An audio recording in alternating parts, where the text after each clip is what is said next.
2009년 봄, 전 세계는 신종 플루 바이러스 때문에 방역 전쟁을 치르고 있습니다. 갑자기 전 세계를 공포에 빠뜨린 바이러스는 도대체 무엇일까?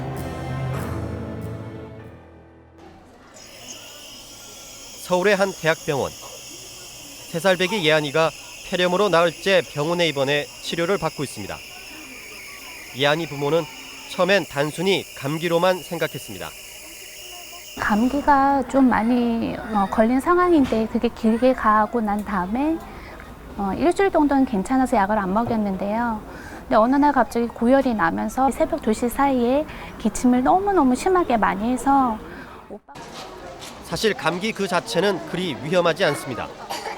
문제는 2차 감염을 통해 합병증을 일으킨다는 점입니다. 소아 같은 경우는 성인에 비해서 면역이 떨어져 있기 때문에 바이러스 감염 뒤에 쉽게 폐렴으로 잘 진행을 하는 편입니다. 또한 그 바이러스 감염 때문에 어떤 몸의 면역이 좀 떨어져 가지고 2차적인 세균 감염에 의한 세균성 폐렴도 성인에 비하면 흔하게 발생하는 편입니다. 우리는 감기로부터 평생 자유로울 수 없습니다. 그 이유는 바로 바이러스가 감기를 일으키기 때문입니다. 바이러스는 세균과는 달리 혼자서는 살아갈 수 없는 생물입니다. 가진 거라고는 유전 정보를 지닌 핵산과 이를 둘러싼 단백질이 전부입니다. 그래서 반드시 생명을 유지시켜줄 숙주세포가 필요해 동물이나 사람의 몸속으로 들어와야 합니다. 일단 들어오면 숙주의 세포를 먹이 삼아 순식간에 증식하고 복제해 결국 숙주세포들을 죽이게 됩니다. 바이러스에 감염됐다는 의미입니다. 그 바이러스 입장에서는 자기들이 생존 전략으로서 항상 살아있는 세포를 필요하기 때문에요. 사람이나 동물의 그런 세포를 이용할 수뿐이 없는 것이고요. 반면에서 반대 입장에서 사람이나 동물 입장에서 봤을 경우에는 결국은 우리 몸에 필요한 단백질을 형성하기보다는 바이러스가 필요한 단백질을 만들어주기 때문에 결과적으로 공격을 받는 것입니다. 바이러스의 두 번째 특징은 생존하기 위한 변신에 아주 능하다는 점입니다. 바이러스의 구조가 간단하기 때문에요. 주로 핵산으로 이제 RNA를 가지고 있는 바이러스들은 그 바이러스의 특성상 유전자의 재조합, 재배열, 또 변이가 굉장히 심합니다. 그래서 바이러스들이 항상 새로운 그런 변종 바이러스가 만들어지게 됩니다. 인류를 가장 자주 치명적으로 괴롭히는 바이러스는 독감 바이러스인 인플루엔자입니다. 독감은 감기와는 완전히 다른 질환입니다. 감기는 20여 종의 바이러스가 약 200여 종의 변종을 만들어내지만 독감은 인플루엔자라는 단 한 종의 바이러스로 구조도 복잡하고 독성도 훨씬 강합니다. 지구촌은 지난 20세기에 수십 차례에 걸쳐 독감 바이러스의 공격을 받았습니다. 가장 악명이 높았던 것은 지난 1918년에 발생했던 스페인 독감. 미국에서 시작돼 전 세계를 휩쓴 스페인 독감은 1년 동안 4천만 명의 목숨을 앗아갔습니다. 하지만 그 원인이 인플루엔자로 밝혀진 것은 90여 년이 지난 2005년이었습니다. 다시 1957년 아시아 독감으로 약 200만 명이, 이후 68년 홍콩 독감으로 약 100만 명이 숨졌습니다. 이들 독감은 사람 인플루엔자였지만 조류 인플루엔자 바이러스에서 넘어온 것으로 분석됐습니다. 조류 인플루엔자 바이러스가 사람 독감 바이러스와 결합해 치명적인 변종으로 바뀌었다는 겁니다. 기존에 사람을 감염해왔던 유행성 독감과는 달리 그 당시에 이 57년도 그리고 68년도 두 번에 걸쳐서 대변이가 일어났습니다. 그 기존에 그 인체를 감염하는 바이러스 유전자 외에 조류 인플루엔자와가 섞인 그 같은 새로운 변종 바이러스가 그때 사람을 감염을 했고, 그런 변종 바이러스에 대해서 사람이 익숙치가 않았기 때문에 그때 팬데믹으로 확산이 된 것입니다. 바이러스의 습격은 그 이후에도 계속되고 있습니다. 에이즈와 에볼라 바이러스 등 지난 30년 동안 지구상에 출현한 바이러스에 의한 전염병만 약 30종입니다. 2009년 5월 세계는 다시 신종 플루라는 바이러스와 한바탕 전쟁을 치르고 있습니다.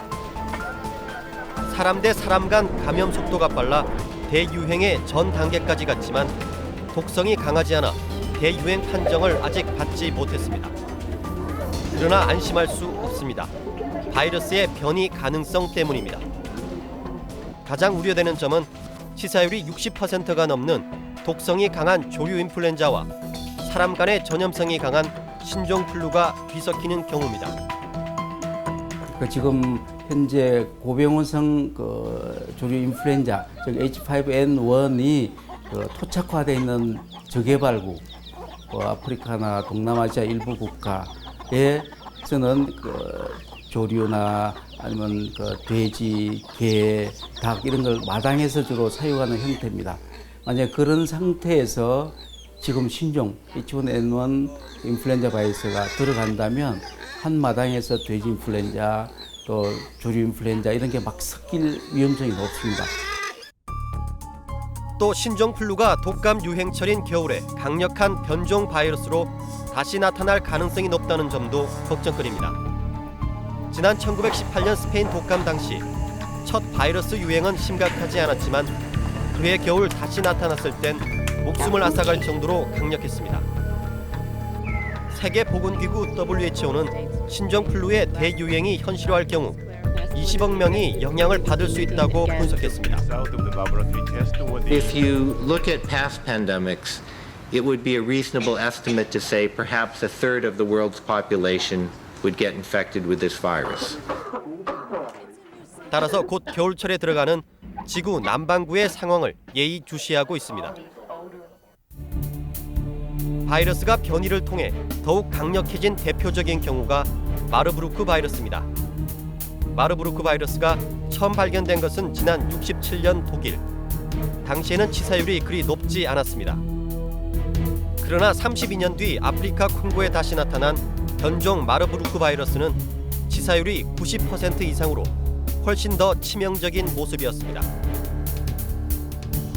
인플루엔자 대유행과 관련해 전문가들이 주목하는 또 다른 바이러스는 역시 조류 인플루엔자입니다. 이번 신종플루와는 별개로 60%가 넘는 높은 치사율을 보인 조류 인플루엔자 자체의 변이 가능성 때문입니다.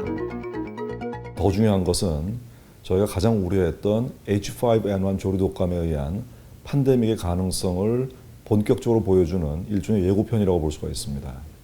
앞으로 분명히 H5N1 조류 독감과 같은 훨씬 더 독성이 강한 새로운 신종 바이러스에 의한 인플루엔자든지 다른 신종 바이러스 질환들은 분명히 우리 앞에 나타날 것입니다. 바이러스의 공격은 90년대 이후 더욱 빈발하게 일어나고 있습니다. 생태계 파괴와 난개발, 교류 확대 등으로 바이러스에 노출될 기회가 많아졌기 때문이라는 분석입니다. 인류의 계속되는 문명화가 바이러스의 공격을 부르고 있는 셈입니다. 지금 현재 사람을 감염하는 감염체들이 70% 이상이 동물로부터 왔다고 지금 보고 있습니다. 그렇다면은 점점 동물과 사람과의 그 만남을 통해서 이와 같은 치명적인 바이러스가 됐다라고 볼 수가 있는데 그런 요인은 여러 가지가 있겠죠. 우리가 무분별한 난개발이나 이런 걸 통해서 동물과의 만남. 때문에 바이러스의 공격은 앞으로도 더욱 빈번하게 나타날 가능성이 높습니다. 계속되는 바이러스 공격에 어떻게 대응해야 할까?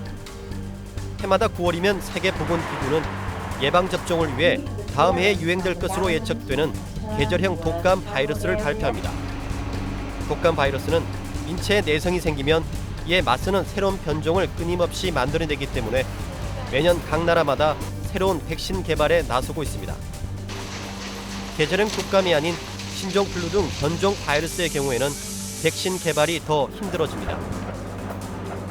신종 H1N1 인플루엔자 바이러스는 기존에 없던 거기 때문에 갑자기 나타난 거기 때문에 백신 자체를 만들 여유도 없었고 이제 만든다고 해도 한 6개월 정도 걸린다고 그러지 않습니까? 결국 최선의 방법은 예방과 초기 대응입니다. 감기에 걸리면 나타나는 대표적 증상이 바로 재채기입니다. 그런데 우리가 내뱉는 재채기는 생각보다 훨씬 전염성이 높습니다.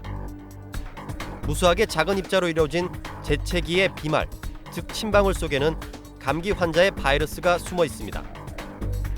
일반적으로 한 번의 기침으로 나오는 침방울 입자의 개수는 3,000여 개. 그리고 한 번의 재채기로는 10,000개의 침방울이 나오는데 이때 나오는 침방울은 무려 3m 밖까지 퍼져나갑니다. 공기 중으로 퍼져나간 침방울이 바이러스를 전파시키는 겁니다. 일본의 한 연구소에서 조사한 결과 밀폐된 공간에서 한 번 터져나온 침방울은 최대 9시간 뒤에도 공기 중에 떠도는 것으로 나타났습니다. 바이러스는 대부분 접촉을 통해서 감염됩니다. 접촉의 경로는 손. 물건을 잡고 악수하고 재채기를 막았던 손이 바이러스를 빠르게 확산시키는 겁니다. 바이러스는 코와 기관지 등 호흡기를 통해 주로 감염되지만 입을 통해서는 잘 감염되지 않습니다. 침 속의 살균 성분이 바이러스의 접근을 막기 때문입니다. 손에는 수억 마리의 각종 세균과 바이러스가 살고 있습니다. 결국 손을 씻는 것만으로도 바이러스 침투를 어느 정도 예방할 수 있다는 것입니다.